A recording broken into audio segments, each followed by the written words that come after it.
আল্লাহকে খুশি করার জন্য আমি আল্লাহ নবীকে বলে দিলাম, নবী আপনার উম্মতদেরকে বলে দেন, আপনার উম্মতদেরকে বলে দেন, কোনো প্রশ্ন করা যাবে না, কোনো শর্ত দেওয়া যাবে না।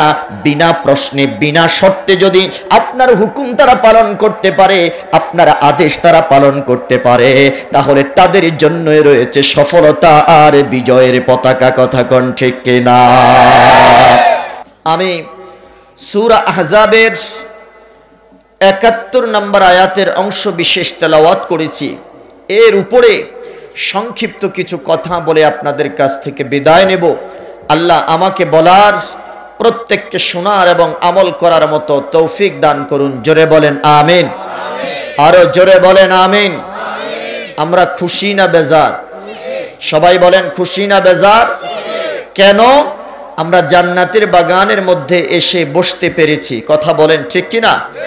মাজালিসুল ইলমি হিয়া রাউদাতুম মিন রিয়াদিল জান্নাহ, যেখানে কোরআন এবং হাদিসের আলোচনা করা হয়, দুনিয়ার কোনো সাধারণ জায়গা নয়, এটাকে বলা হয়েছে জান্নাতের একটা বাগান। জোরে কোন সুবহানাল্লাহ। আরো জোরে বলেন। তাহলে বলেন আমরা এখন কোথায় বসা আছি? জান্নাতের বাগানের মধ্যে। আমার রাসূলুল্লাহর হাদিস অনুযায়ী পৃথিবীতে 3টা জায়গা হলো জান্নাতের বাগান। এক, যেখানে কোরআন এবং হাদিসের আলোচনা করা হয়, এটা হলো জান্নাতের বাগান। 2, যেখানে আমার আল্লাহকে সাজদা করা হয়, ওই জায়গাটাও দুনিয়ার মধ্যে একটা জান্নাতের টুকরা, জান্নাতের বাগান। জোরে কোন সুবহানাল্লাহ। আবার রাসূলুল্লাহ বলেছেন, আমার ঘর এবং আমার মিম্বারের যে মাঝখানের জায়গাটা, মা বাইনা বাইতি ওয়া রাউদাতি রাউদাতুম মিন রিয়াজিল জান্নাহ, আমার ঘর, মা বাইনা বাইতি ওয়া মিম্বারি রাউদাতুম মিন রিয়াদিল জান্নাহ, আমার ঘর এবং আমার মিম্বারের মাঝখানের যে জায়গাটা, এই জায়গাটা হলো দুনিয়ার মধ্যে একটা জান্নাতের টুকরা। জোরে খান সুবহানাল্লাহ। আরো জোরে বলেন আল্লাহু আকবার। হাজিরিন, অবাক হয়ে যাবেন আজকে আপনারা যখন এই মাহফিলকে কেন্দ্র করে ঘর থেকে বের হয়েছেন, তখন আপনাদের পায়ের নিচে ফেরেশতারা নূরের পেখম বিছিয়ে দিয়েছে। আরো জোরে বলেন। এমনকি এই মাহফিলকে কেন্দ্র করে যারা ঘর থেকে বের হয়েছেন, রাস্তায় যদি কারো মৃত্যু হয়ে যেত, আমার রাসূল বলেছেন সে যেন শাহাদাতের মৃত্যু পাইল। আমরা এখানে এসে বলেন আমরা খুশি না বেজার? ওয়াজ তো ঘরের ভিতরেও শোনা যায়, ইউটিউবে শোনা যায়, কিন্তু এখানে আসলে পরে যে বরকতটা পাওয়া যাবে সেটা কি ঘরের ভিতরে পাওয়া যাবে? এবং আরেকটা হাদিস আমি সব জায়গায় বলে থাকি, মাহফিলের চতুর্পাশে ফেরেশতারা বেষ্টনী দিয়ে দাঁড়িয়ে আছেন, আসমান পর্যন্ত ব্যারিকেড দিয়ে আছেন। আল্লাহ জিজ্ঞাসা করতে, এরা কারা? বলে যে আল্লাহ এরা তোমার পাগল। কয় করে কি? কয় এরা এখানে বসে তোমার নামের জিকির করতেছে, তোমার নামের তাসবিহ পাঠ করতেছে। আল্লাহ জিজ্ঞাসা করলেন এরা কি আমারে দেখছে? কয় না, দেখে নাই। আর কি চায় এখানে ওরা বসে? আল্লাহ তোমার জান্নাত চায়। বলে যে জান্নাত দেখছে? কয় না, জান্নাত দেখে নাই। আর কি চায়? রব্বি কারীমের পক্ষ থেকে প্রশ্ন শোনার পরে ফেরেশতারা ডাক দেয়া বলে এরা তোমার কাছ থেকে জাহান্নাম থেকে মুক্তি চায়। বলে যে জাহান্নাম দেখছে? কয় না, জাহান্নামও দেখে নাই। কয় আমি আল্লাহকে দেখে নাই, জান্নাতের আশায় বসে আছে, জান্নাতও দেখে নাই, জাহান্নামের আগুন থেকে বাঁচতে চায়, ওরা জাহান্নামও দেখে নাই। তোরা সাক্ষী থাক, এতগুলো পাগল এখানে বসে বসে আমার নামের জিকির করতেছে, প্রত্যেকটা পাগলের জীবনের গুনাহ আমি আল্লাহ মাফ করে দিলাম। আরো জোরে বলেন আল্লাহু আকবার। এখানে আসলে গুনাহ মাফ হয় কি হয় না? জবান খুলে বলেন হয় কি হয় না? আমাদের আব্বা আম্মার জীবনের গুনাহ মাফ হয় কি হয় না? আল্লাহ যেন আমাদের প্রত্যেকের এবং প্রত্যেকের মা বাবার জীবনের গুনাহ মাফ করে দেয়। জোরে বলেন আমিন। আল্লাহ বলতেছেন এই পৃথিবীতে যদি তোমরা মহা সফলতা পেতে চাও, তাহলে আমি আল্লাহ এবং আমার রাসূলের অনুকরণ করো। যদি আমি আল্লাহ এবং আমার রাসূলের অনুসরণ করতে পারো, পৃথিবীতে তোমরা সফল কাম, তোমরাই বিজয়ী। শুধু দুনিয়াতে না, আখিরাতেও তোমরা সফল কাম। চিৎকার করে কোন সুবহানাল্লাহ। আরো জোরে বলেন সুবহানাল্লাহ। সূরা আহজাবের ৭১ নম্বর আয়াতের মধ্যে আল্লাহ বলতেছেন, ওমাই শেষের দিকে, ওমাই ইউতিইল্লাহ ওয়া রাসূলাহ ফাকাদ ফাযা ফাওজান আযীমা, যারা একমাত্র আল্লাহর অনুসরণ করলো, একমাত্র নবীর অনুসরণ করলো, আমি আল্লাহ বলি দিলাম পৃথিবী, দুনিয়া এবং আখিরাত উভয় জগতই তারা সফল কাম, উভয় জগতই তারা কামিয়াবি। পৃথিবীর জমিনের মধ্যে কেউ তাদেরকে পরাস্ত করতে পারবে না, পরাজিত করতে পারবে না। পৃথিবীর জমিনে কেউ তাদেরকে মর্যাদার আসন থেকে টেনে হেসড়ে তারপরে পৃথিবীর জমিনে তাদেরকে এই জগতের মধ্যে তাদেরকে অবমূল্যায়ন করতে পারবে না, অমর্যাদার আসনে তাদেরকে কেউ কোনোদিন বসাইতে পারবে না। জবান খুলে বলেন আমরা কোন সূরার আলোচনা আজকে শুনবো? সূরা আহজাব। বলেন সূরা, আয়াত নাম্বার ৭১। বলেন আয়াত নাম্বার ৭১। আল্লাহ বলেছেন ওমাইয়ুতিল্লাহ, যে ব্যক্তি আল্লাহর অনুসরণ করে, ওয়া রাসূলা, এবং যে আল্লাহর রাসূলের অনুসরণ করে, ফাকাদ ফাযা ফাওজান আযীমা, এই জগতের মধ্যে দুনিয়া কি আখিরাত উভয় জগতই তারা কামিয়াবি, উভয় জগতই তারা সফল কাম, উভয় জগতই তারা বিজয়ী। চিৎকার করে এখন সুবহানাল্লাহ। আল্লাহকে প্রশ্ন করলাম, আল্লাহ প্রথমেই বলেছ তোমাকে অনুকরণ করার জন্য। ও আল্লাহ, তোমার কাছে আমাদের প্রশ্ন, তোমাকে তো জীবনে কোনোদিন দেখি নাই, তোমাকে জীবনে কোনোদিন দেখি নাই, তোমাকে জীবনে কোনোদিন চর্মচক্ষু দিয়ে দেখি নাই, কিভাবে তোমাকে আমরা অনুকরণ করব? আমার আল্লাহ ডাক দেয়া বলে, গোলাম রে গোলাম, পৃথিবীর জমিনের মধ্যে আমি আল্লাহর গোলামি যদি করতে চাও, আমি আল্লাহর অনুকরণ যদি করতে চাও, তাহলে পয়গম্বর নবী মুহাম্মদুর রাসূলুল্লাহর অনুকরণ করো। জোরে কোন সুবহানাল্লাহ, আর জোরে বলেন আল্লাহু আকবার। রে গোলাম, আমার নবীর যদি অনুকরণ করো, আমার নবীর যদি অনুসরণ করো, ওই অনুকরণটাই আমি আল্লাহর হয়ে যাবে, এই অনুসরণটাই আমি আল্লাহর হয়ে যাবে।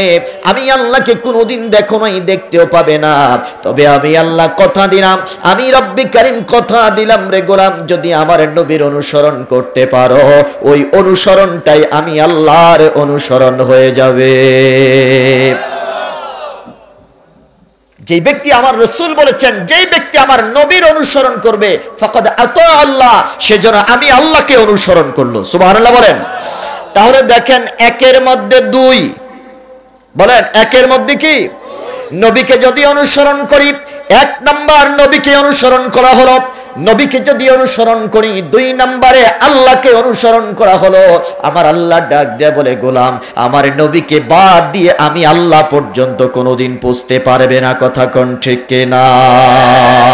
আল্লাহকে পাইতে হলে, আল্লাহর কাছে যাইতে হলে আগে নবীর দরবারে যেতে হবে, নবীকে পাইতে হবে, নবীকে পাইলে আল্লাহ পাওয়া যাবে।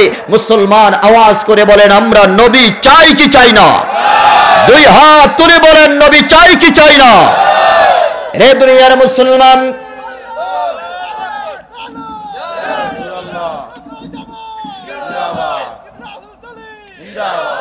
আমার বন্ধুরা, আমার বাবারা, যেই কথাটা বুঝাইতে চাই, নবীকে পাইলে আল্লাহ পাওয়া যাবে, নবীকে অনুসরণ করা হলে আল্লাহকে অনুসরণ করা হবে, নবীকে মহাব্বত করলে আল্লাহকে মহাব্বত করা হবে। আমার আল্লাহ ডাক দেয়া বলে, গোলাম আমি আল্লাহ নবীর মধ্যে রয়েছি, আমার নবীকে যদি অর্জন করতে পারো, তাহলে আমি আল্লাহ তোমার জন্য হয়ে যাব। জোরে খান সুবহানাল্লাহ। রে পৃথিবীর মুসলমান, এখন কথা হলো অনুসরণ আমরা কিভাবে করব, অনুকরণ আমরা কিভাবে করব? আমার আল্লাহ ডাক দেয়া বলে, গোলাম অনুসরণটা হতে হবে এমন কোন প্রশ্ন করা যাবে না, কোনো শর্ত দেওয়া যাবে না, বিনা প্রশ্নে বিনা শর্তে নবীর কথাগুলো পালন যদি করতে পারো, নবীর হুকুম যদি পালন করতে পারো, এটাই হবে আমার নবীর অনুকরণ আর অনুসরণ। কথা বলেন ঠিক কিনা? এক নাম্বার, কোন প্রশ্ন করা যাবে? যারা বলেন প্রশ্ন করা যাবে, কোন শর্ত দেওয়া যাবে না। আমি যদি ছোট্ট একটা উদাহরণ দেই, ও দুনিয়ার মুসলমান, আমরা নামাজ পড়ি, মাগরিবের নামাজ পড়লাম 3 রাকাত নামাজ, এশার নামাজ ফরজ পড়লাম কয় রাকাত? বলেন বলেন কয় রাকাত? এখন আমি কি প্রশ্ন করতে পারবো, আল্লাহ মাগরিব পড়লাম 3 রাকাত, এশা কেন ফরজ 4 রাকাত পড়বো? প্রশ্ন করা যাবে? কথা বলে না। প্রশ্ন করা যাবে? কোন শর্ত দেওয়া যাবে? ফজরের নামাজের ফরজ পড়লাম 2 রাকাত, আর জোহরের নামাজের ফরজ পড়লাম কয় রাকাত? 4 রাকাত। আল্লাহ ডাক দেয়া বলে, খবরদার, আমার মনে যা চাচ্ছে আমি আল্লাহ তোদেরকে তাই বলতেছি। আমি আল্লাহকে খুশি করার জন্য আমি আল্লাহ নবীকে বলে দিলাম, নবী আপনার উম্মতদেরকে বলে দেন, আপনার উম্মতদেরকে বলে দেন, কোনো প্রশ্ন করা যাবে না, কোনো শর্ত দেওয়া যাবে না। বিনা প্রশ্নে বিনা শর্তে যদি আপনার হুকুম তারা পালন করতে পারে, আপনার আদেশ তারা পালন করতে পারে, তাহলে তাদের জন্যই রয়েছে সফলতা আর বিজয়ের পতাকা। কথা কোন ঠিক কিনা? পানি খাওয়ার আদব হলো বসে বসে পানি পান করা। কথা বলেন ঠিক কিনা? পানি খাওয়ার সুন্নত পদ্ধতি কোনটা? বসে বসে। এখন জমজমের পানি খাওয়ার আদব কোনটা? বসে না দাঁড়াইয়া? এখন কি প্রশ্ন করা যাবে কেন দাঁড়াইয়া এটা খেতে হবে, ওইটা কেন বসে খেতে হবে? এরকম প্রশ্ন করা যাবে? বলেন বলেন, প্রশ্ন দেওয়া যাবে? এটার নাম হলো ইতাআত। কোনো প্রশ্ন করা যাবে না, কোনো শর্ত দেওয়া যাবে না। আমার আল্লাহ ডাক দিয়া বলে, নবী বিনা প্রশ্নে বিনা শর্তে যারা আপনার ইতাআত করতে পারবে, আপনার ইতাআত যদি করতে পারে, আমি আল্লাহর ইতাআত এটার মধ্যেই অর্জন হয়ে যাবে। জোরে কান সুবহানাল্লাহ। এখন আসেন, ইতাআত করতে গেলে সর্বপ্রথম যেই জিনিসটার প্রয়োজন সেটা হলো মুহাব্বত। কথা কন না? ইমামের প্রতি যদি আপনার মুহাব্বত না থাকে, নামাজ হবে নি? কথা বলেন, নামাজ হবে? আপনি যদি ইমামকে পছন্দ না করেন, ইমামের প্রতি যদি আপনার ভালোবাসা না থাকে, তাহলে নামাজ যেমনি ভাবে হবে না। নামাজ পড়ে আপনি মজা পাবেন না, মসজিদেও আসতে চাইবেন না। এর মাধ্যমে বোঝা গেল ইতাআত করতে হলে ভালোবাসা লাগবে, প্রেম লাগবে, মোহাব্বত লাগবে। দুনিয়ার সব কিছুর চাইতে যদি আমার নবীকে মোহাব্বত বেশি না করা যায়, তাহলে নবীর সুন্নতের ইতাআত কোনোদিন সম্ভব হবে না। কথা কোন ঠিক কিনা? বলেন, সব কিছুর চাইতে বেশি মহব্বত করতে হবে নবীকে, সবচাইতে বেশি মহব্বত করতে হবে কাকে? আরে জোরে বলেন, কাকে? এই দুইজনকে যদি জীবনের সব চাইতে বেশি মহব্বত করতে না পারো, মা বাবা, আত্মীয় স্বজন, ভাই বোন, এমনকি ছেলে মেয়ে, এমনকি নিজের জীবনের চাইতেও যদি বেশি মহব্বত করতে না পারো, তাহলে আমার আল্লাহ ডাক দেয়া বলে, আমার নবীর ইতাআত করা তোমার পক্ষে সম্ভব হবে না। কথা কোন ঠিক কিনা? এখন আমি যদি প্রশ্ন করি, বলেন দুনিয়া আখেরাতে বাদশা হতে কে কে চান? হাত উঠাইছেন না? কে কে দুনিয়া আখেরাতের বাদশা হতে চান? সবাই হতে চান? মাশাআল্লাহ বলেন, মাশাআল্লাহ। আল্লাহ কবুল করুক, জোরে বলেন আমিন। আমি যদি প্রশ্ন করি, দুনিয়া এবং আখেরাতে কে কে বিজয়ী হতে চান, কে কে বিজয়ের মালা গলায় পড়তে চান, সবাই হাত উঠাবেন। কিন্তু আমি যদি বলি, আসেন জন্ম থেকে মৃত্যু পর্যন্ত নবীকে কে কে অনুসরণ করব, আমার মনে হয় অনেকেই আমরা হাত তুলতে পারবো না। কথা কোন ঠিক কিনা? সবাই পারবেন? নারে তাকবীর। আরো আস্তে কোন, নারে তাকবীর, নারে রিসালাত, আহলে সুন্নাত ওয়াল জামাত। আল্লাহ কবুল করুক, জোরে বলেন আমিন। এবার আসেন, আমি সাহাবায়ে কেরামদের থেকে দুই একটা উদাহরণ আপনাদেরকে দেই। নবীকে কতটুকুন মুহাব্বত করতে হবে, নবীকে কতটুকুন ভালোবাসতে হবে, কিভাবে নবীর ইতাআত করতে হবে। ও মুসলমান, আল্লাহর নবী জিহাদের ডাক দিলেন। জিহাদের ডাক দেওয়ার পরে সাহাবায়ে কেরাম দৌড়াইয়া নবীর দরবারে চলে আসলেন। নবীর দরবারে সে ডাক দেয়া বললেন, ইয়া রাসূলুল্লাহ, কেন আপনি দামামা বাজিয়েছেন, ডঙ্কা বাজিয়েছেন? আল্লাহর নবী রাহমাতুল লিল আলামিন ডাক দেয়া বলে, ও গোলাম, জিহাদের ডাক এসেছে, ঘরে বসে থাকার সময় নাই, যার যা আছে সব নিয়ে জিহাদের ময়দানে ঝাঁপিয়ে পড়তে হবে। জোরে কোন সুবহানাল্লাহ, আল্লাহু আকবার বলেন। এবার আমি জানতে চাই, ও মুসলমান, জীবনের মালিক কে? আরো জোরে বলেন, মালিক কে? এই জীবনটা আল্লাহর রাস্তায় তো ব্যয় করতে হবে, কথা বলেন ঠিক কিনা? ইতাআত কাকে বলে, ইতাআত কাকে বলে, এটার উদাহরণটা দিয়ে আপনাদেরকে বুঝাইতে চাই। সাহাবায়ে কেরাম কিভাবে নবীর ইতাআত করেছেন।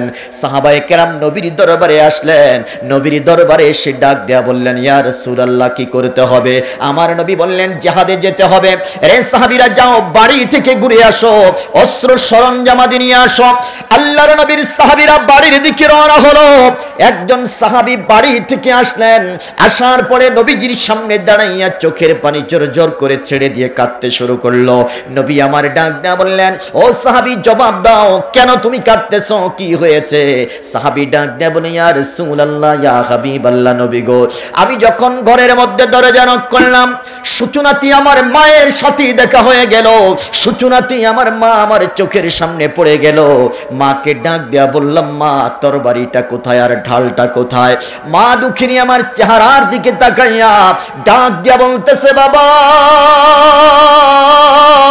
ঢাল দিয়ে কি করবি, তরবারি দিয়ে কি করবি? এবার সাহাবী ডাক দেয়া বলে, মা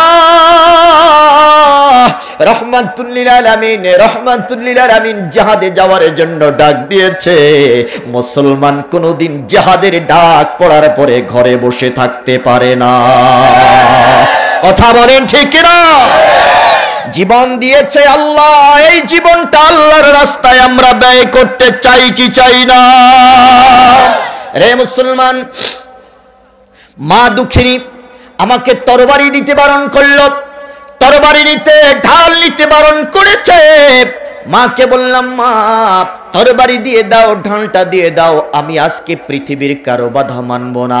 মা দুঃখিনী চোখের পানি জর করে ছেড়ে দিয়ে ডাক দিয়ে বলতেছে, বাবা তুই আমাদের একমাত্র বাছাধন, একমাত্র সন্তান।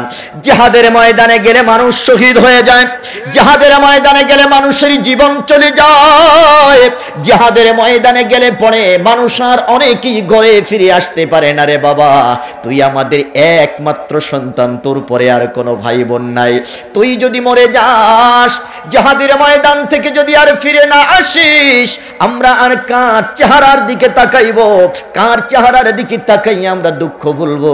জিহাদে যাওয়ার প্রয়োজন নাই রে বাবা, তোকে আমি জিহাদে যেতে দেব না। আল্লাহর নবী সাহাবী ডাক দেয়া বলে, মা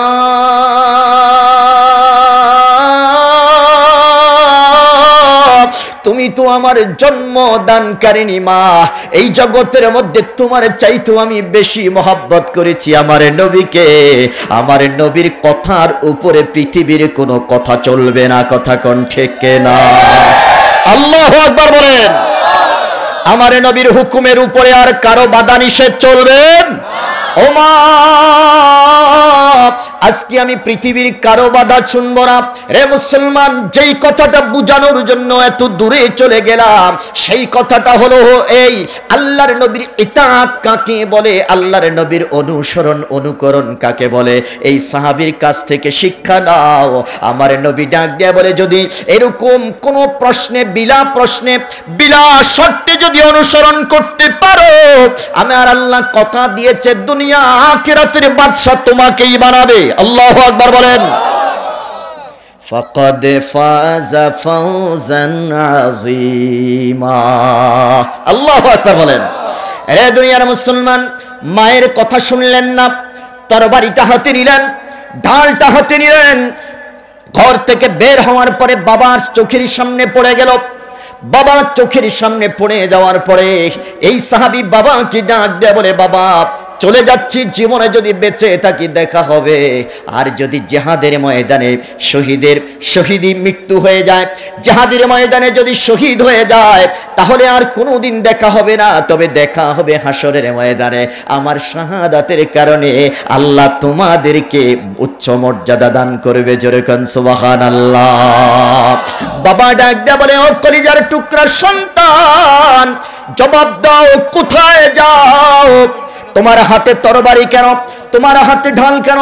সাহাবী ডাক দিয়া বলে, ও বাবা, এই জগতের মধ্যে জিহাদের ময়দানের ডাক পড়ে গেছে, জিহাদের ডঙ্কা বেজে গেছে, আর ঘরে বসে থাকা যাবে না, আমি চলে যাচ্ছি জিহাদের ময়দানে রে বাবা, দোয়া কইরো আমার জন্য, আমি যেন সহি সালামতে জিহাদের ময়দানে পৌঁছতে পারি। জোরে কোন সুবহানাল্লাহ। বলেন, জিহাদে গেলে জানে যে মৃত্যু হতে পারে, কথা কোন ঠিক কিনা? জিহাদে গেলে জীবন চলে যেতে পারে। এরপরেও মায়ের বাধা শুনলেন না, বাবার বাধাও তিনি শুনলেন না, জিহাদের ময়দানে যাওয়ার জন্য পাগল বেকারার হয়ে গেল। যদি প্রশ্ন করি, ও সাহাবী কেন এতটা বেকারার হয়ে গেলে? সাহাবী ডাক দেয়া বলে, দুনিয়ার মানুষ, একটাই মাত্র কারণ, আমার নবীর ইতাআত। জোরে কোন সুবহানাল্লাহ। সাহাবী যদি প্রশ্ন করতেন, ও নবী কথা দেন, জিহাদের ময়দানে গেলে কি আমি মরমুনি? যদি মরি তাইলে যাবো না, এই যে একটা শর্ত, এই শর্ত দিয়া জিহাদে যাওয়া যাবে? ওরে কথা বলে না। বলেন, ইতাআতের জন্য দুইটা জিনিস করা যাবে না। কয়টা জিনিস? এক নাম্বার হলো প্রশ্ন করা যাবে না, দুই নাম্বার হলো কোনো শর্ত দেওয়া যাবে, তাইলে আপনি অনুসরণ করতে পারবেন। সুবহানাল্লাহ বলবেন না? ওইটাকেই বলা হবে নিরেট খাঁটি অনুসরণ। এখন আমরা যারা অনুসরণ করি, তারা কেউ ফরমালিটি রক্ষার জন্য অনুসরণ করি। যেমন কিছুদিন আগে একজন আমার এক মুসল্লি দাড়ি রেখেছে, আমি বললাম, ভাই রে, দাড়িটা রেখেছেন বড় সুন্দর দেখা যাচ্ছে আপনাকে। কয়, হুজুর মেয়ের বিয়ে দিলাম, বিয়াই কইতেছে, বিয়াই আমারে বলতেছে যে আপনি এখন দাড়ি রাখাতে ভালো দেখা যায়, আপনি দাড়ি না রাখলে তো বিয়াই বিয়াই মনে হয় না। কয়, এই জন্য হুজুর কয়েকবার বিয়াই শরম দিছে, তো এই জন্য দাড়িটা রাখা দিছি। আচ্ছা বলেন দেখি, এই দাড়িটা রাখার উদ্দেশ্য কি? করার জন্য করে না ফরমালিটি রক্ষার জন্য করে? যদি ওই নেতাকে যদি জিজ্ঞাসা করা হয়, ও নেতা জবাব দাও, এতদিন তোমার মাথায় টুপি ছিল না, এখন তুমি টুপি দিয়েছে কেন? নেতা ডাক দিয়া বলে, সামনে না নির্বাচন? কথা বলেন। নেতাকে যদি জিজ্ঞাসা করি, ও নেতা এতদিন তোমার হাতে তাসবিহ ছিল না, এখন তোমার হাতে তাসবিহ কেন? নেতা ডাক দিয়া বলবে, সামনে নির্বাচন, ভোটটা যেন বেশি পড়ে। কথা বলেন ঠিক কিনা?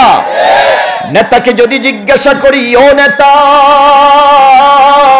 তুমি ঈদগাহের প্রথম কাতারে গিয়ে ভাষণ দাও, তুমি মন্দিরে গিয়েও প্রথম কাতারে গিয়ে ভাষণ দাও, আমি জানতে চাই তুমি হিন্দু না মুসলমান, এটা জাতি জানতে চায়। কথা বলেন ঠিক কিনা? আপনাদের এলাকার কথা আমি বলি না, আমি আমার এলাকার কথা বলি। নির্বাচনের আগে অথবা নির্বাচনে জয়ী হওয়ার পরে কিছু নেতা এমন আছে যারা মসজিদেও যায়, আবার মন্দিরেও। যদি প্রশ্ন করি মন্দিরে যান কেন, বলে যে না গেলে তো হিন্দুরা ভোটটা দিবে না। কথা বলেন ঠিক কিনা? কষ্ট পাচ্ছেন আপনারা? আগামী বছর দাওয়াত দিয়েন না। এরা দুনিয়ার মুসলমান। এখন বলেন, এই যে হজ করলাম, মসজিদে প্রথম কাতারে গেলাম, কি নবীরে অনুসরণ করে না ফরমালিটি রক্ষার জন্য? আমার আল্লাহ ডাক দেয়া বলে, এই ফরমালিটি রক্ষার জন্য অনুসরণ অনুকরণ করা যাবে না, ফরমালিটি রক্ষার জন্য আমার রাসূলের ইতাআত করা যাবে না, এই ইতাআতের মধ্যে সফলতা আসবে না, এই ইতাআতের মাধ্যমে কোনোদিন বিজয় আসবে না। যদি নিরেট বিনা প্রশ্নে বিনা শর্তে যদি আমার রাসূলের অনুসরণ করতে পারো, আমি আল্লাহ কথা দিলাম দু জাহানের বাদশা তোরে বানাইয়া দিব। জোরে কোন সুবহানাল্লাহ। বাবা ডাক দেয়া বলে, ছেলেকে ডাক দেয়া বলতেছে, কলিজার টুকরা সন্তান রে, তুই যাস না।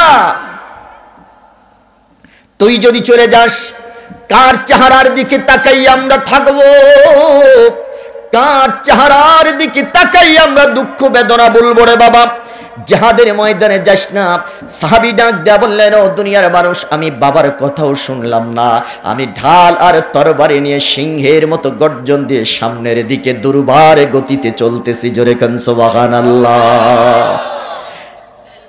হঠাৎ করে পিছনের দিকে একবার তাকাইলাম, তাকানোর পরে আমি দেখতে পাইলাম মা এবং বাবা আমার বিচ্ছেদের কারণে মাটির মধ্যে গড়াগড়ি দিচ্ছে আর চোখের পানি ছেড়ে ছেড়ে রোনাজারি করতেছে। আল্লাহু আকবার। সাহাবী ডাক দেয়া বলে, ও নবী,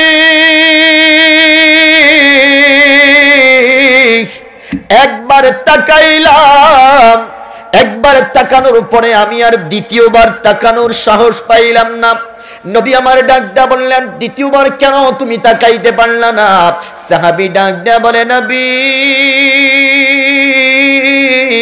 মা এবং বাবার প্রতি ভালোবাসা কার না আছে? পৃথিবীর প্রত্যেকটা সন্তান মা এবং বাবাকে মহব্বত করে গো নবী। আমি প্রথমবার তাকানোর পরে আমার হৃদয়ের মধ্যে ভালোবাসার উদ্রেক হলো, ভালোবাসার জন্ম নিল। চিন্তা করলাম দ্বিতীয়বার যদি আবার তাকানো হয়, মা বাবার প্রেমে হাবুডুবু খেয়ে আপনি রাসূলুল্লাহর নির্দেশ যদি অমান্য হয়ে যায়, এই জন্য দ্বিতীয়বার আর মা বাবার দিকে তাকাইলাম না।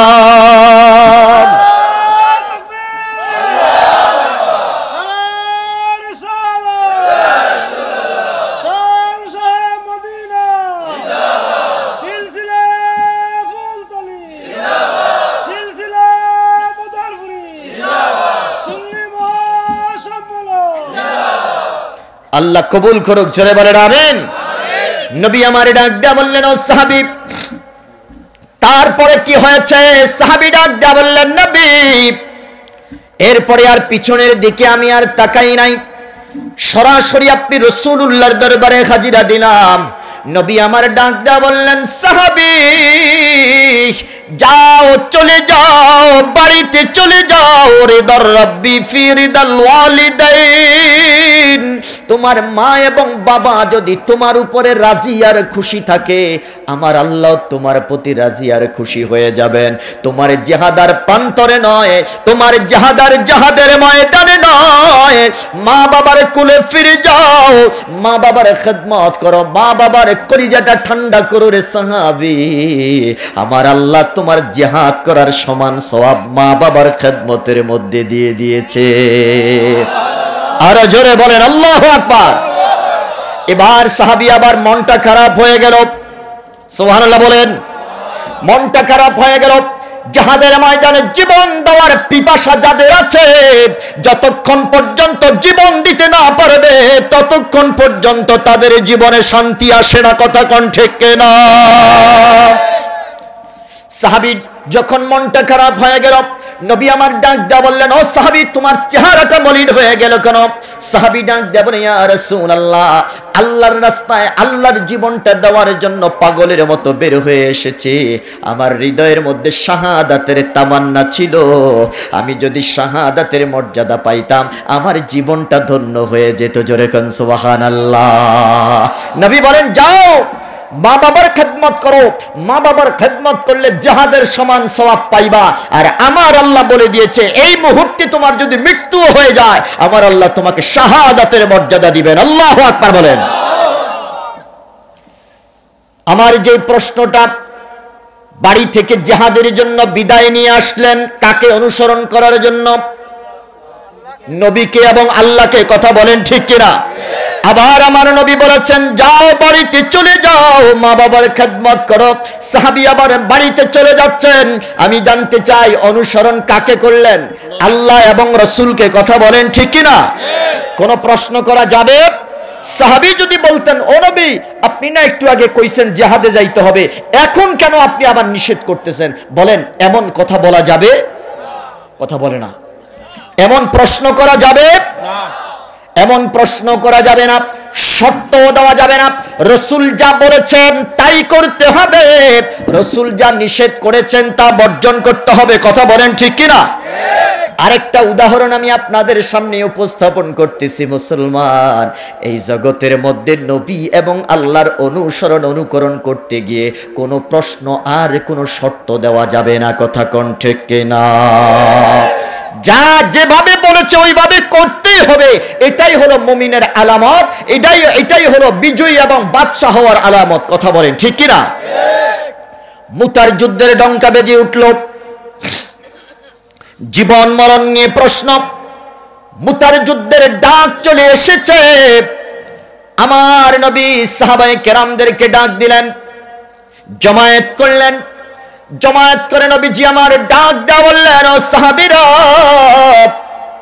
আমাদেরকে জিহাদের প্রস্তুতি নিতে হবে। যুদ্ধ করতে হবে। সাহাবায়ে কেরাম প্রশ্ন করলেন, ইয়া রাসূলুল্লাহ, আমরা কাদের মোকাবেলা করব? নবী আমার ডাক দিয়া বললেন, হিরাক্লিয়াসের বিরুদ্ধে, হিরাক্লিয়াসের সৈন্যদের বিরুদ্ধে, রোমান সৈন্যদের বিরুদ্ধে আমাদের জিহাদ করতে হবে।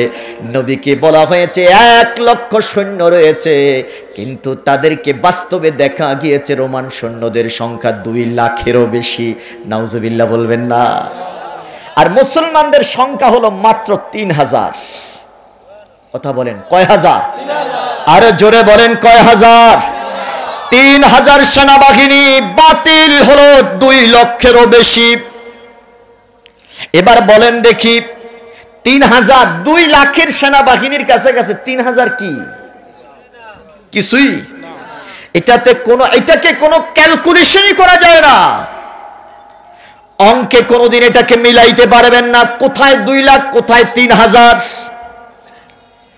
নবী আমার ডাকদা বললেন, সাহাবীরা জিহাদের ময়দানে যেতে হবে, জিহাদের ময়দানে গিয়ে বিজয় ছিনিয়ে আনতে হবে। আল্লাহু আকবার বলেন। সাহাবায়ে কেরাম নবীকে অনুসরণ করার জন্য কতটা পাগল ছিলেন দেখেন। শুধুমাত্র নবীর অনুসরণ অনুকরণ কিভাবে আল্লাহর নবীর সাহাবীরা করতো এটা বোঝানোর জন্য আমি মুতার প্রান্তরে গেলাম। 3000 সেনাবাহিনী আমার নবী রেডি করলেন। মোকাবেলায় হলো 2 লক্ষ বাতিল, 2 লক্ষ কাফের মুশরিক। আল্লাহর নবী যখন এই ঘোষণাটা দিয়ে দিলেন, সাহাবীদের মনের মধ্যে কোনো ভয় নাই। তার কারণ হলো জীবনের মালিক কে? মুসলমান কোনদিন অস্ত্রের বলে বিজয় আনে নাই, মুসলমান আল্লাহর সাহায্যের বলে বিজয়ের পতাকা ছিনাইয়ে আনছে। কথা বলেন ঠিক কি না? এরা দুনিয়ার মুসলমান। আল্লাহর নবী সাহাবায়ে কেরামদের মতামত নিলেন, 3000 সেনাবাহিনীর একটা টিম গঠন করলেন। ডাক দিয়া বলতেছে, ও সেনাবাহিনীরা শুনো, 2 লাখের মতো সেনাবাহিনী কাফের মুশরিক রয়েছে, তাদের বিরুদ্ধে তোমরা যুদ্ধ করতে পারবা কিনা? সাহাবায়ে কেরাম ঈমানের তেজে তেজিয়ান হয়ে দীপ্ত কণ্ঠে আওয়াজ করে বলল, নবী, বিজয়ের ছিনিয়ে আনতে পারবো কিনা জানি না, তবে এতটুকুন আশা আছে, এতটুকুন ভরসা আছে, এতটুকুন ইচ্ছা আছে, আমরা 100% ভালোবাসা দিয়ে জিহাদের ময়দানে যুদ্ধ করতে যাব। আরো জোরে বলেন আল্লাহু আকবার। আনসার সাহাবীদেরকে আমার নবী আলাদাভাবে বললেন, ও সাহাবীরা, তোমরা আমাকে বলো, তোমরা জিহাদের ময়দানে সহযোগিতা করবা কিনা? জিহাদের ময়দানে গিয়ে তোমরা আমাদের সাথে যুদ্ধ করবা কিনা? আনসার সাহাবীরাও রাজি হয়ে গেল। আনসার সাহাবীরা রাজি হয়ে গেল। 3000 সেনাবাহিনীর একটা টিম গঠন করে নবীজি ডাক বললেন, যায়েদ কোথায়? খুব গভীর মনোযোগ দিবেন। ইতাআত কাকে বলে, অনুকরণ কাকে বলে, অনুসরণ কাকে বলে? মিয়া সাহেব, আমরাও আজকে নামাজ পড়ি, আমরাও আজকে বাতিলের মোকাবেলা করি, আমরাও আজকে আল্লাহর সন্তুষ্টির জন্য নামাজ পড়ি। আমাদের নামাজ আর সাহাবীদের নামাজের মধ্যে আকাশ পাতাল ব্যবধান। কথা কোন ঠিক কিনা? যায়েদকে ডাক দিয়ে বললেন, যায়েদ বিন হারেসা কোথায়? হযরত যায়েদ রাদিয়াল্লাহু তাআলা আনহু হাত উঠাইলেন। 2 নম্বরে নাম করলেন জাফর বিন আবু তালিব কোথায়? হযরত জাফর হাত উঠাইলেন। 3 নম্বর ডাক দিলেন আব্দুল্লাহ বিন রওয়াহা কোথায়? হযরত আব্দুল্লাহ বিন রওয়াহা হাত তুললেন। 3 জনে হাত উঠানোর পরে নবীজি আমার ডাক দেয়া বললেন, ও যায়েদ, মুতার প্রান্তরে সর্বপ্রথম সেনা প্রদানের দায়িত্ব তুমি একে পালন করতে হবে। আল্লাহু আকবার বলেন। তোমার যদি কিছু হয়ে যায়, তোমার বর্তমানে ইসলামের কালিমার পতাকাটাকে হযরত জাফরের হাতে তুলে দেওয়া হবে। হযরত জাফরকে বললেন, যায়েদের পরে তুমি কালিমার পতাকাকে উড্ডীন করবা। জোরে কেন সুবহানাল্লাহ। যায়েদকে বলার পরে হযরত জাফরকে বললেন, হযরত জাফরকে বলার পরে আমার নবী বললেন, জাফরের পরে সেনা প্রধানের দায়িত্ব পালন করবে হযরত আব্দুল্লাহ। আল্লাহু আকবার বলেন। রে মুসলমান, আমি জানতে চাই, যুদ্ধের ময়দানে সেনা প্রধান কয়জনের প্রয়োজন হয়?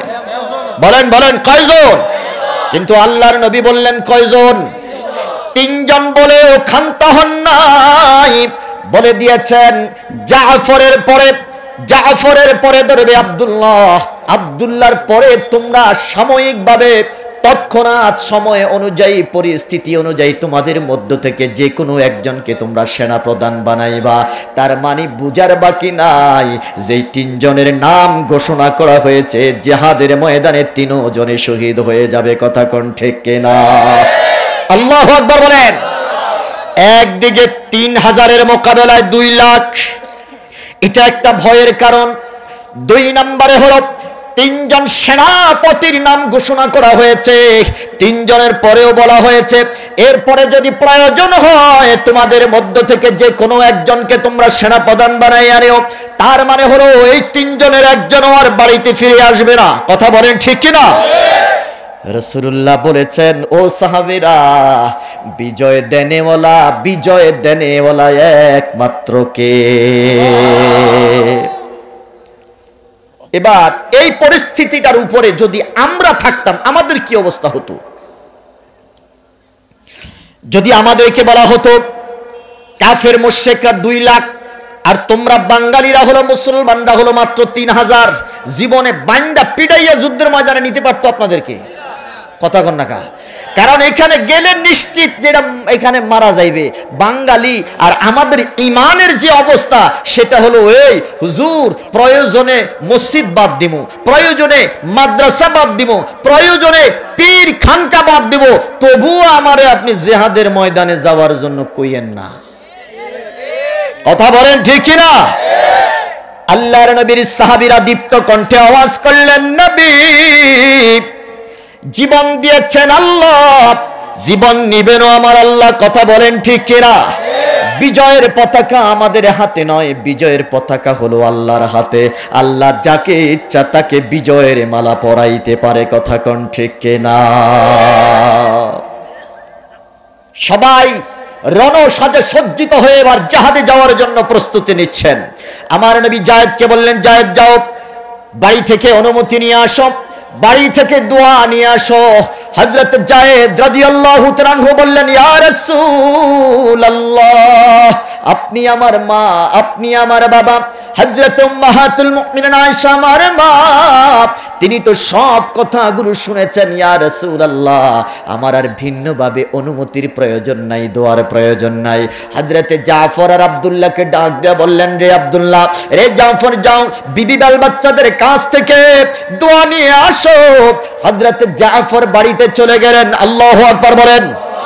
কিছুদিন আগে মাত্র তিনি আবিসিনিয়া থেকে হিজরত করে আসছেন মদিনায়, এখন আল্লাহর রাসূল জিহাদের ময়দানে পাঠাইয়া দিচ্ছেন। আল্লাহু আকবার বলেন। বলেন বলেন, কোন প্রশ্ন করা যাবে? আমি এটা তো বলতাম, ইয়া রাসূলুল্লাহ, মাত্র হিজরত করে আইলাম, আবিসিনিয়া থেকে মাত্র আসলাম, এখনো 10টা দিন যায় নাই, আপনি আমারে এখন জিহাদের ময়দানে পাঠাই দিবেন? আমার ফোলা মাইয়াগুলোর সাথে একটা মাসও আমারে থাকতে দিবেন না?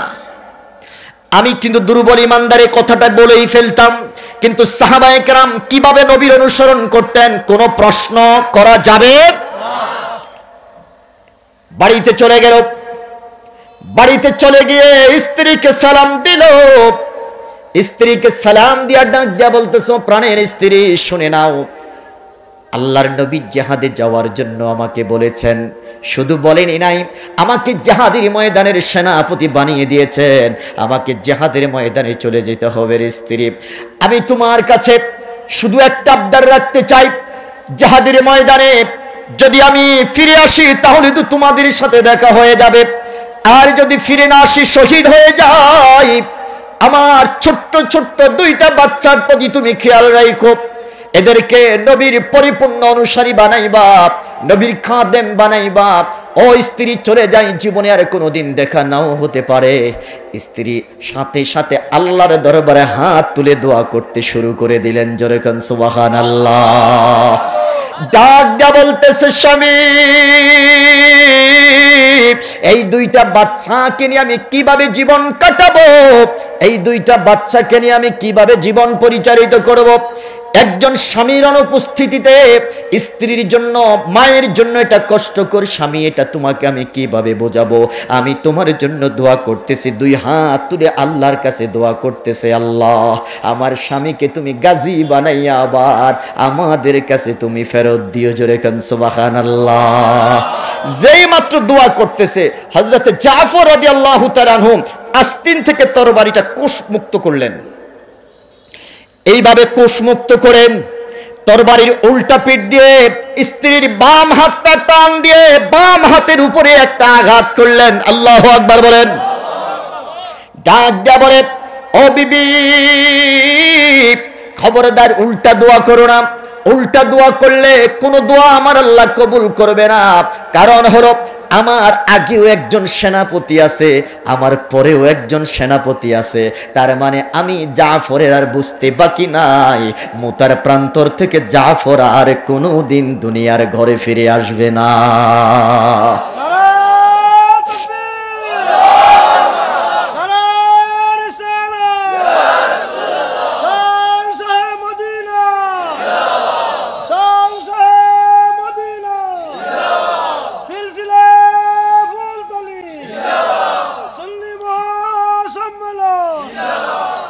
আমার বন্ধুরা, আমার বাবারা, দেখেন মৃত্যু নিশ্চিত।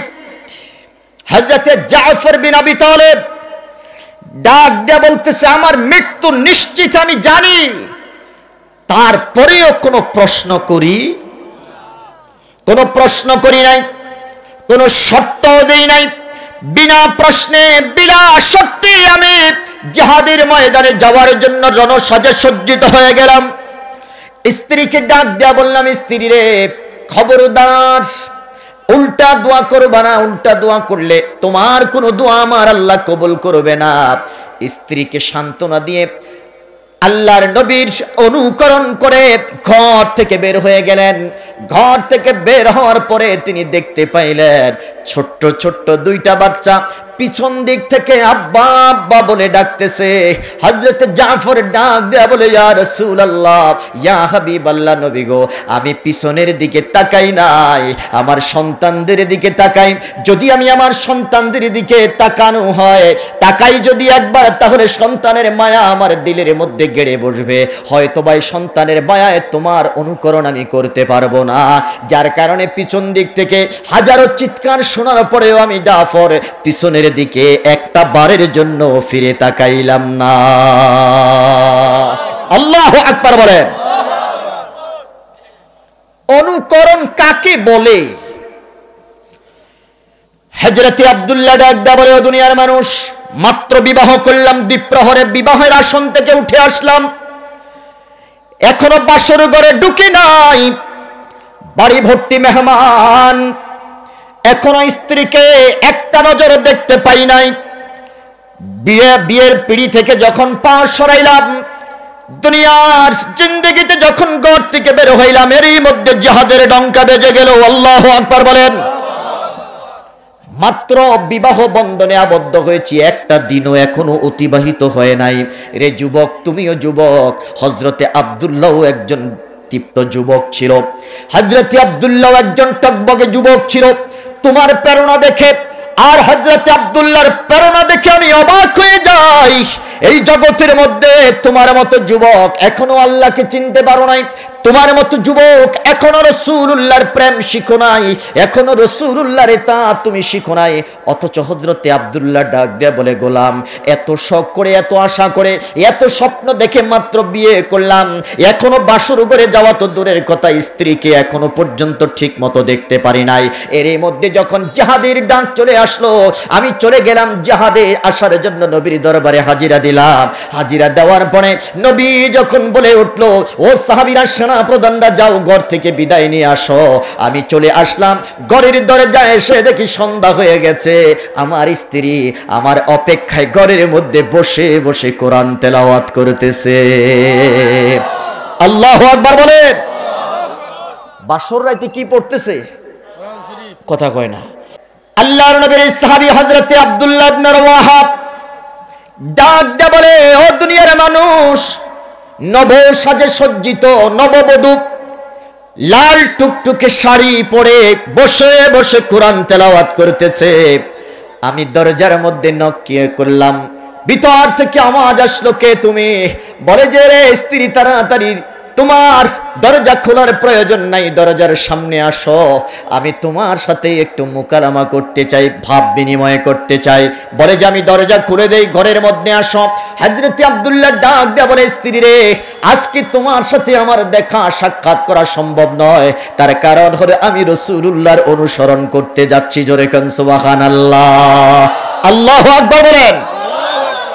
হযরতে আব্দুল্লাহ ডাক দেয়া বলে, প্রাণের বিবি, পৃথিবীর জমিনের মধ্যে তোমার সাথে আমার বিবাহ বন্ধন হয়ে গেল, জীবনে এখনো একটা বারের জন্য তোমাকে মন ভরে দেখতে পারি নাই, আমি চলে যাচ্ছি জিহাদের ময়দানে। এ প্রাণের স্ত্রী, যদি জীবনে বেঁচে থাকি তোমার সাথে দেখা হবে, আর যদি বেঁচে না থাকি কথা দিলাম হাসরের ময়দানে তোমার সাথে দেখা হবে। স্ত্রী ডাক দেয়া বলে, প্রাণের স্বামী, খোদার কসম করে বলতেছি আমি তোমার কাছে কোনো আবেদন আর নিবেদন করব না। আমি দরজা খুললাম, দরজা খুলে তোমাকে একটা নজর শুধু আমি দেখতে চাই। হাসরের ময়দানে কোটি কোটি মানুষদের ভিতর থেকে যেন আপনি আব্দুল্লাহ স্বামীটাকে আমি সেদিন আমার মনের মতো করে বাছাই করে নিতে পারি। আরো জোরে বলেন আল্লাহু আকবার। স্বামী স্ত্রীকে দেখবে, স্ত্রী স্বামীকে দেখবে। ও যুবক, এখন আমার দেশের যুবকরা কিসের অনুসরণ আর কিসের অনুকরণ? বিয়ের আগেই তো সব দেখা দেখি শেষ। ওরে কথা বলে না, বিয়ের আগেই বিয়ে শেষ। কথা বুঝেন নেই? বিয়ার আগেই বিয়া শেষ। বিয়ের আর দরকার আছে নি? ওরে কথা কয় না, বিয়ের দরকার আছে। আব্দুল্লাহর কাছ থেকে শিক্ষা গ্রহণ করা। স্বামী তার স্ত্রীকে ডাক দিয়ে বলতেছে, তোমাকে এখনো আমি মনের মতো একটা বারের জন্য দেখতে পারি নাই। স্ত্রী স্বামীকে বলতেছে, প্রাণের স্বামী রে, আমিও তোমাকে প্রাণ ভরে একটু দেখতে চাই, হাসরের ময়দানে যেন আমি তোমাকে বাছাই করে নিতে পারে। এবার আব্দুল্লাহ ডাক দেয়া বলে, রে প্রাণের স্ত্রী, এটাই যদি তোমার কথা সত্য হয়ে থাকে তাহলে দরজার কপাটটা করে আমাকে একটা নজর দেখে নাও। হযরতে আব্দুল্লাহ ডাক দেয়া বলে, দুনিয়ার মানুষ, প্রাণের স্ত্রী আমার সামনে দরজাটা খুললো, দরজা খুলে আমাকে একটা সালাম দিল, সালাম দিয়ে আমার চেহারার দিকে একটা বার তাকাইলো। আমি আব্দুল্লাহ এই জন্য নববধূ সদ্য বিবাহিতা স্ত্রীর চেহারার দিকে না তাকাইয়া ঢাল আর তরবারি নিয়ে আমি মুতার প্রান্তরের দিকে রওনা হয়ে গেলাম। আর জোরে বলেন আল্লাহু আকবার। অনুসরণ অনুকরণ কাকে বলে? যদি এখানে মৃত্যু হয়ে যায়, রাসূলুল্লাহর নির্দেশ, ওখানে যাইতেই হবে, কোনো শর্ত দেওয়া যাবে না। মুতার প্রান্তরে যুদ্ধ শুরু হয়ে গেল। 2 লক্ষ সেনাবাহিনী, আর বিপরীতে কয় হাজার? বলেন বলেন, কয় হাজার? 3000 সেনাবাহিনী। আল্লাহর নবীর সাহাবীদের বিপরীতে তাদের সৈন্য সংখ্যা হলো, রোমানদের সৈন্য সংখ্যা হলো 2 লাখেরও বেশি। সাহাবায়ে কেরাম ঘাবড়ে গেলেন। হাসরের ময়দানে আমার আল্লাহ ডাক দেয়া বলে, গোলাম, জিহাদের ময়দানে যারা শহীদ হয়ে গেছে তাদেরকে একটা মর্যাদা দিব, যারা গাজী হয়েছে তাদেরকেও আমি আল্লাহ মর্যাদা দিব। যেরকম সুবহানাল্লাহ। আমার দেশে যারা মুক্তিযুদ্ধে শহীদ হয়েছে তাদেরকে মর্যাদা দিবেন কে? আর যারা এখনো বাচ্চা আছে এদেরকে মুক্তিযোদ্ধাদের ভাতার ব্যবস্থা করে দিয়েছেন কে? মর্যাদা আছে না? বলেন বলেন বলেন, আছে কিনা? দুনিয়াতেই শেষ নয়, আখিরাতেও তাদের মর্যাদা আছে। যুদ্ধ আরম্ভ হয়ে গেল। আল্লাহর নবী হযরত যায়েদের হাতে সাদা পতাকার মধ্যে লা ইলাহা ইল্লাল্লাহ মুহাম্মাদুর রাসূলুল্লাহ কালিমা লেখা একটা সাদা পতাকা হযরত যায়েদের হাতে তুলে দিলেন। যায়েদের হাতে তুলে দিলেন, জিহাদ যুদ্ধ শুরু হয়ে গেল। কচু কাটার মতো হযরত যায়েদ কাফেরদেরকে কাটতেছে, আর কাটতে কাটতে এক সময় জাফরের ডান হাতের মধ্যে কোপ দিয়ে দিল, ডান হাতটা কর্তন হয়ে গেল। বাম হাতে পতাকা নিয়ে তিনি জিহাদ করতেছেন, বাম হাতের মধ্যেও আঘাত করা হলো, ডান হাত কর্তন হয়ে গেল। 2 বাহু দিয়ে পতাকাটাকে কামড়ে ধরেছে। কাফির মুশরিকরা হযরত যায়েদকে টুকরো টুকরো করে দিয়েছে। হযরত জাফর ডাক দেয়া বলে, ও দুনিয়ার মানুষ, এর পরের দায়িত্বটা হলো আমার উপরে, আমি আর বিন্দু পরিমাণ দেরি করলাম না। মুতার যুদ্ধের প্রান্তর থেকে হযরতে জায়েদের বুক থেকে কালিমার পতাকাকে আমি উঁচু করে ধরেছি। জোরে কোন সুবহানাল্লাহ। আল্লাহু আকবার বলেন। প্রথম সেনাপতি শহীদ হয়ে গেল। 2 নম্বর সেনাপতি হযরত জাফর, তিনি তরবারি হাতে তুলে নিলেন, কচু কাটার মতো কাটতেছে, কাটতে কাটতে তিনিও শহীদ হয়ে গেল। 3 নম্বর সেনাপতি হযরতে আব্দুল্লাহ ইবনে রাওয়াহা, হযরতে আব্দুল্লাহ কালিমার পতাকাকে উড্ডীন করে ধরলেন, ডান হাতে তরবারি নিয়ে এবারে যুদ্ধ শুরু করে দিলেন। যুদ্ধ করতে করতে হযরতে আব্দুল্লাহ তিনিও শহীদ হয়ে গেলেন। এবারে মুসলমান সৈনিকেরা সংখ্যা মাত্র 3000 সেনাবাহিনী হযরতে খালিদ বিন ওয়ালিদের হাতে তরবারি তুলে দিলেন। আল্লাহু আকবার বলেন। হযরত খালিদ বিন ওয়ালিদ তরবারি হাতের মধ্যে লইয়া এবার যুদ্ধ করতেছে। যুদ্ধ করতে করতে ইতিহাস সাক্ষী দিছে হযরত খালিদ এক এক করে 8টা তরবারি ভেঙে খান খান করে দিয়েছে। জোরে কোন সুবহানাল্লাহ। হযরত খালিদ বিন ওয়ালিদের হাতে বিজয় দিয়েছেন কে? আরো জোরে বলেন কে? তাহলে বলেন, ইতাআত যদি নবীর করা হয়, ইতাআত যদি নবীকে করা হয়, তাহলে এই ইতাআতের মধ্যে বিজয় আছে কি নাই? আরে জোরে বলেন, আছে কি নাই? জিহাদের হযরতে আল্লাহর নবীর নেতৃত্বে বদরের প্রান্তরে সৈন্য সংখ্যা ছিল কতজন? 300 বলেন 313 জন। দেখেন, নবীর অনুকরণের মাধ্যমেই বিজয়, নবীর অনুকরণের মাধ্যমেই আমাদের সফলতা, নবীর অনুকরণের মাধ্যমেই আমাদের কি আল্লাহ পেতে হবে। বদরের প্রান্তরে সাহাবায়ে কেরাম চলে গেলেন, জিহাদের ময়দানে ডাক দিলেন। সাহাবীদের সংখ্যা হলো মাত্র 313 জন, আর কাফেরদের সংখ্যা হলো 1000-এরও বেশি। 313 জন সাহাবী বদরের প্রান্তরে গেলেন। বদরের প্রান্তরে যাওয়ার পরে যুদ্ধ করতেছে। যুদ্ধ করতে করতে দেখা গেল বদরের প্রান্তরে আরবের কাফির মুশরিকদের মধ্য থেকে প্রায় 70 জনেরও বেশি, কেউ কেউ বলেছেন 90 জন লিডারকে খতম করে দেওয়া হয়েছে। জোরে কোন সুবহানাল্লাহ। আল্লাহু আকবার বলেন। মুসলমানের সংখ্যা কতজন? 300। কষ্ট হচ্ছে আপনাদের? ছেড়ে দিব? একটু সাপোর্ট দেন। মুসলমানের সংখ্যা কতজন? 313 জন হলো মুসলমানদের সংখ্যা, আর কাফিরদের সংখ্যা 1000-এরও বেশি। কথা বলেন ঠিক কিনা? কাফেরের সংখ্যা কত? 1000-এরও বেশি। অথচ দেখেন, ওই যুদ্ধে সফল হয়েছে কারা? ওই যুদ্ধে বিজয়ের মালা কার গলার মধ্যে পরানো হয়েছে? রাহমাতুল্লিল আলামিন ডাক দেয়া বলে, পৃথিবীর মানুষ, আমি রাসূলুল্লাহর ইতাআত যদি করতে পারো, আমি রাসূলুল্লাহর অনুকরণ আর অনুসরণ যদি করতে পারো, তাহলে খোদার কসম পৃথিবীর জমিনে বিজয়ের মালা তোমার গলার মধ্যেই ঝুলবে। কথা কোন ঠিক কিনা? আমার বন্ধুরা, বদরের প্রান্তরে মুসলমান সৈন্য হলো মাত্র 313 জন, আর কাফিরদের সৈন্য সংখ্যা হলো 1000-এরও বেশি। আমার আল্লাহ ডাক দেয়া বলে, নবীর অনুকরণ করো আর নবীর অনুসরণ করো, আমি আল্লাহ তোর হাতেই বিজয়ের পতাকা তুলে দিব। জোরে কোন সুবহানাল্লাহ। ও পৃথিবীর মুসলমান, রব্বে কারীম ডাক দেয়া বললেন, লাকাদ নাসারাকুমুল্লাহু বিবাদরিন, আমি আল্লাহ বদরের প্রান্তরে তোমাদেরকে সহযোগিতা করেছি একটাই মাত্র কারণ তোরা আমার রাসূলুল্লাহকে পরিপূর্ণভাবে অনুসরণ করেছিস। জোরে কোন সুবহানাল্লাহ। বদরের যুদ্ধ আরম্ভ হয়ে গেছে, মাত্র 313 জন, আর বিপরীতে রয়েছে 1000-এরও বেশি কাফের মুশরিক। এই জগতের মধ্যে যুদ্ধ যখন আরম্ভ হয়ে গেল, আল্লাহ রব্বে কারীম ডাক দেয়া বলেন, ও দুনিয়ার মানুষ, আমি আল্লাহ আসমান থেকে 1000-এরও বেশি আমি ফেরেশতা পাঠাইয়া তোদেরকে সহযোগিতা করেছি। জোরে কোন সুবহানাল্লাহ। একজন আনসার সাহাবী ডাক দেয়া বলে, ও দুনিয়ার মানুষ, বদরের প্রান্তরে আমি একজন কাফিরের পিছনে ধাওয়া করতেছি, তাকে মারার জন্য, তাকে কেটে টুকরো টুকরো করে জাহান্নামের মধ্যে আমি পাঠিয়ে দেব। আমি পিছন দিক থেকে দাওয়া করতেছি রে মুসলমান। আমি দেখতে পাইলাম হঠাৎ করে একটা আওয়াজ আমার মাথার উপরে হইল। আওয়াজটা শোনার পরে আমি থমকে গেলাম। থমকে যাওয়ার পরে আবার দৌড় শুরু করে দিলাম। আমি কাফেরের পিছনে পিছনে দৌড়াচ্ছি তরবারি হাতে নিয়ে। আমি দেখতে পাইলাম আমি যাওয়ার আগেই কাফেরের কল্লা উড়িয়ে গেল, কাফেরের চেহারাটা সবুজ বর্ণের হয়ে গেল। আমি কিছুই বুঝতে পারলাম না। দৌড়াইয়া নবীর দরবারে চলে গেলাম।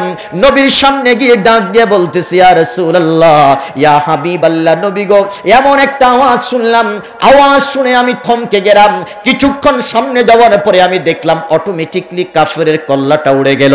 আমি আমার সামনে কোনো মানুষ দেখতে পাইলাম না, কোনো তরবারিধারী কোনো সেনাপ্রধানকেও আমি দেখতে পাইলাম না। আমি বুঝতে বাকি নাই এটা অদৃশ্য শক্তি থেকে হয়েছে গো নবী। জানতে চাই এমন কি কোনো কিছু হওয়ার সম্ভাবনা আছে নাকি? আমার নবী ডাক দেয়া বললেন, সাহাবী, আমার আল্লাহর পক্ষ থেকে ফেরেশতারা এসে আমাদেরকে সাহায্য করতেছে। আর জোরে বলেন আল্লাহু আকবার। বিআলফিন মিনাল মালাইকাতি মুরদিফিন, আমার আল্লাহ ডাক দেয়া বলতেছে, আমি আল্লাহ হাজারের মতো ফেরেশতা দিয়ে একের পর এক এসে তারা জিহাদের ময়দানে যুদ্ধ করে, জিহাদের ময়দানে তারা জিহাদ করে তোদেরকে সহযোগিতা করেছে। আল্লাহু আকবার বলেন। সাহায্য করছেন কে? জবান খুলে বলেন কে? কেন? আমার নবীর অনুসরণ করতে পেরেছে, আমার নবীর অনুসরণ করেছে, এই জন্য নবীর অনুকরণের মাধ্যমে আমার আল্লাহর সাহায্য পাওয়া গেছে। কথা বলেন ঠিক কিনা? না হয় এই সমস্ত বাগা বাগা কাফেরদের বিরুদ্ধে যুদ্ধ করে বিজয়ের পতাকা ছিনিয়ে আনা চারটিখানি কথা নামি আসা। হযরতে আব্দুর রহমান ডাক দেয়া বলে, ও দুনিয়ার মানুষ, আমি জিহাদের ময়দানে তাকায়া আছি, দাঁড়িয়ে আছি, প্রস্তুতি নিচ্ছি কাফেরদের বিরুদ্ধে মোকাবেলা করার জন্য, যুদ্ধ করার জন্য। দেখতে পাইলাম ছোট্ট ছোট্ট দুইজন শিশু বদরের প্রান্তরে এসে আমার পাশে এসে দাঁড়াইয়া গেল।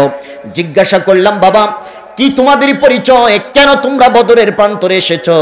আমি যেই কথাটা বোঝানোর জন্য এত দূরে গেলাম সেটা হলো, আল্লাহর নবীর অনুসরণ করার মাধ্যমে আল্লাহকে অনুসরণ করা হয়, আর নবীর অনুসরণ করলে পরে দুনিয়া এবং আখিরাতের বাদশাহী দান করেন কে?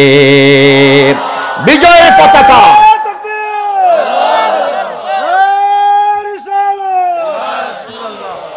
বিজয়ের পতাকা আমার আল্লাহ এই জন্যই দিবেন, বিজয়টা এইভাবেই দিবেন যদি নবীর অনুকরণ করা হয়। কথা বলেন ঠিক কিনা?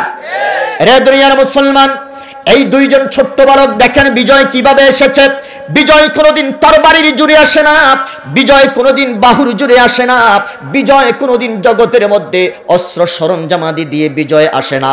বিজয় যদি আসতে হয় তাহলে বিজয় দেনেওয়ালাকে।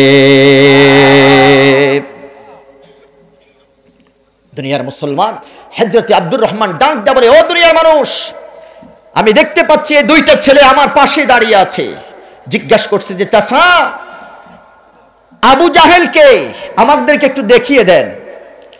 হযরত আব্দুর রহমান ডাক দেয়া বলে, কেন তোমরা আবু জাহেলকে দিয়ে কি করবা? বলে যে, ও চাচা, আবু জাহেলকে দিয়ে একটাই মাত্র কাজ করব, তার কল্লাটা বডি থেকে আলাদা করে দিব। বলে যে কেন? বলে যে শুনেছি এই নাফরমান আমার নবীকে গালি দিয়েছে, এই নাফরমান আমার নবীর সাথে বেয়াদবি করেছে, আমার নবীর উপরে নির্যাতন করেছে, আমার নবীর উপরে অত্যাচার করেছে। এই জন্য জিহাদের ময়দানে আজকে আমরা উপস্থিত হয়েছি।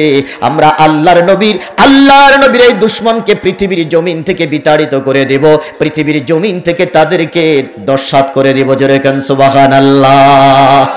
মাত্র 12-13 বছরের বাচ্চা, বলেন দেখি গর্জনটা কিসের মতো দিল? সিংহের মতো গর্জন দিয়েছে। কথা বলেন ঠিক কিনা? মুসলমান আল্লাহ ছাড়া কাউকে ভয় করে? বলেন আল্লাহ ছাড়া কাউকে ভয় পায়? হযরত আব্দুর রহমান ডাক দেয়া বলে, ও যুবক, ছোট্ট কিশোরদেরকে বলতেছে, জবাব দাও, তোমাদের কি জিহাদের ময়দানে আসার অনুমতি দিয়েছে কে? বলে যে রহমাতুল্লিল আলামিন আমাদেরকে অনুমতি দিয়েছে, তার কথার অনুসরণ করে আজকে জিহাদের ময়দানে এসেছে। তবে মনে রাখবা, ছোট্ট হলে কি হবে, আমাদের মৃত্যুর ভয় নাই, আল্লাহর রাস্তায় জীবন দেওয়ার জন্যই আমরা ঘর থেকে তরবারি নিয়ে বের হয়েছি। জোরে কান সুবহানাল্লাহ। আল্লাহু আকবার বলেন। হযরত আব্দুর রহমান ডাক দেয়া বলে, আমি তাকে ইশারা করে দিলাম, আঙ্গুল দিয়ে ইশারা করে দিলাম, ওই যে আবু জাহেলকে দেখা যায় হযরত মুআয আর মুআওয়াজ রাদিয়াল্লাহু তাআলা আনহুমা দুই ভাই ক্ষিপ্ত গতিতে অগ্রসর হলেন। অগ্রসর হয়ে আবু জাহেলের পিছন দিক থেকে দৌড় আরম্ভ করলেন। আবু জাহেল দৌড়াচ্ছে, ছোট্ট দুই ভাই পিছন দিক থেকে দৌড়াচ্ছে। এক ভাই ডাক দেয়া বলে, ও ভাই, এইভাবে আবু জাহেলকে দৌড়াইয়া ধরা যাবে না, তাড়াতাড়ি আবু জাহেলের ঘোড়াকে কাবু করো। তরবারি আঘাত করলো, তরবারি পিক্কা দিল, আবু জাহেলের ঘোড়া কেটে গেল, পাও কেটে গেল, আবু জাহেলের ঘোড়া বসে গেল। হযরত মুআয রাদিয়াল্লাহু তাআলা আর একটা মুহূর্ত দেরি করলো না, আবু জাহেলের পায়ের মধ্যে তরবারি দিয়ে আঘাত বসাইয়া দিয়েছে। জোরে কোন সুবহানাল্লাহ। আবু জাহেলের পা কেটে গেছে। আবু জাহেল জমিনের মধ্যে ছটফট করতেছে। ইত্যবসরে আবু জাহেলের ছেলে এসে ডাক দিয়া বলতেছে, তোমরা কারা আমার বাবার উপরে আঘাত করেছো? হযরত মুআয রাদিয়াল্লাহু তাআলা আনহুর বাম হাতের মধ্যে আবু জাহেলের ছেলে আঘাত করলো। আবু জাহেলের ছেলে আঘাত করার সাথে সাথে হযরত মুআযের হাতটা কেটে গেল, চামড়ার সাথে হাতটা ঝুলতেছে। এই জগতের মধ্যে হযরত মুআয পায়ের নিচে হাতটাকে রেখে ডান হাতে তরবারিটি নিয়ে একটা আঘাত দিয়ে নিজের বডি থেকে হাতটা আলাদা করে দিয়েছে। জোরে কোন সুবহানাল্লাহ। আল্লাহু আকবার বলেন। দুই ভাই ক্ষিপ্ত গতিতে জিহাদের ময়দানে যুদ্ধ করতেছে। আবু জাহেলের পুত্র বাবার জীবন বাঁচাইবে কি, নিজের জীবন বাঁচানোর জন্য দৌড় শুরু করে দিয়েছে, পলায়ন করেছে। হযরত আব্দুল্লাহ ইবনে মাসউদ রাদিয়াল্লাহু তাআলা আনহু বলে, আমি এই সুযোগ দেখে, সুযোগ বুঝে আবু জাহেলের গলার উপরে বসে গেলাম, এক আঘাতে তার কল্লা দুই টুকরা করে দিলাম। আল্লাহু আকবার বলেন। বলেন বলেন, এই বিজয় দিয়েছেন কে? আরো জোরে বলেন, কে? কেন বিজয় দিলেন? নবীর অনুকরণ আর অনুসরণ করার কারণে। চিল্লায় বলেন ঠিক কিনা? আর নবীর অনুকরণ আর অনুসরণ যদি না করা হয়, তাহলে পরাজয়ের গ্লানি আমাদেরকে টানতে হবে। কথা বলেন ঠিক কিনা? এখন দেখেন, আরেকটা উদাহরণ দিয়ে আমার আলোচনা আমি শেষ করে দিচ্ছি। গনিমতের মাল সংগ্রহ করার জন্য সবাই চলে গেল। এই 50 জন তীরন্দাজ তারাও এখানে দাঁড়িয়ে থাকলো না, গনিমতের মাল সংগ্রহ করার জন্য তারাও চলে আসলো। কিন্তু রাসূলুল্লাহর নির্দেশ ছিল কি, আমার নির্দেশ না পাওয়া পর্যন্ত তোমরা এখান থেকে নড়বে না। সবাই চলে গেল গনিমতের মাল আনার জন্য। সেখানে যাওয়ার পরে দেখেন খালিদ বিন ওয়ালিদ, তিনি তখনও ইসলাম গ্রহণ করেন নাই। তিনি পিছন দিক থেকে ওই গিরিপথ দিয়েই সৈন্য সামগ্রী নিয়ে, কাফেরদেরকে নিয়ে মুসলমানদের উপরে অতর্কিত হামলা শুরু করে দিয়েছে। ঠিক মুসলমানরা যেভাবে কেটেছে, ওভাবে কাফেররা এখন মুসলমানদেরকে কাটতে শুরু করেছে। মুসলমানরা উপায় অন্তর না দেখে যুদ্ধের ময়দান ত্যাগ করেছে। নবীর সামনে এখন আর কেউ নাই। 7 থেকে 8 জন সাহাবী নবীকে ঘেরাও করে রাখছে। কাফেররা আস্তে আস্তে তীর তরবারি নিয়ে রাসূলুল্লাহ সাল্লাল্লাহু আলাইহি ওয়াসাল্লাম দিকে অগ্রসর হচ্ছে, নবীকে কতল করে ফেলবে। হযরতে তালহা রাদিয়াল্লাহু তাআলা আনহু তিনি ডাক দিয়া বলেন, আমার চোখের মধ্যে তন্দ্রার ভাব এসে গেল। আমি রাসূলুল্লাহর সামনে এইভাবে বুকটা টান টান করে দাঁড়িয়ে গেলাম। আল্লাহু আকবার বলেন। তিনার শরীরের মধ্যে 70টারও বেশি অস্ত্রের আঘাত পাওয়া গিয়েছে, তীর বর্ষার আঘাত পাওয়া গিয়েছে। রাসূলুল্লাহ সাল্লাল্লাহু আলাইহি ওয়াসাল্লাম রক্তাক্ত হয়ে গেলেন। উহুদ যুদ্ধের ময়দানে মুসলমানরা পরাজয় বরণ করেছে। বলেন একটা মাত্র কারণ, কি কারণটা? রাসূলুল্লাহর অনুকরণ করতে পারে। বলেন বলেন, অনুসরণ করতে পারে।